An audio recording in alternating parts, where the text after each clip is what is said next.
Good morning. तर आज आम्ही गेलो होतो बाहेर, पण त्याआधी सकाळी छान असं रेडी होऊन आणि आत्र्यालाही छान असं रेडी करून आम्ही निघालो होतो बाहेर ब्रेकफास्ट करायला.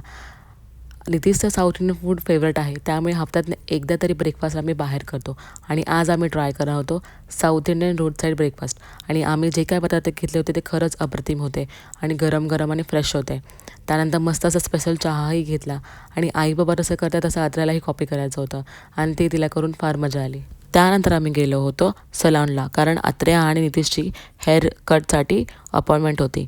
तिकडे गेल्यानंतर नितीशचे हेअर कट होईपर्यंत आत्र्याने फार मजा मस्ती केली. तिथला स्टाफकडनं स्वतःची सेवा करून घेतली, बलून्स फुगवून घेतले, त्यांच्याकडनं चॉकलेट्स घेतले, त्यांच्यासोबत खेळली. आणि जेव्हा स्वतःचे हेअर कटचे टर्न आली तेव्हा तिने पूर्ण सलॉन डोक्यावरती घेतलं होतं. रडून रडून तिने सगळ्यांना हैराण करून सोडलं होतं. त्यानंतर घरी येऊन भाजी निवडायला घेतली आणि भाजी निवडायला इतका वेळ का लागतो हेच मला कळत नाही. त्यानंतर दुपारचं जेवण केलं, छान अशी झोप काढली आणि छान असं रेडी होऊन आम्ही निघालो होतो बाहेर, कारण आम्हाला आत्र्यासाठी ट्रॅडिशनल आणि कॅज्युअल शूज बघायचे होते. बऱ्याच ठिकाणी फिरल्यानंतर आम्हाला ते मिळाले आणि आम्ही घेतलेसुद्धा. त्यानंतर आम्ही आत्र्याला घेऊन गेलो होतो तलावपालीला.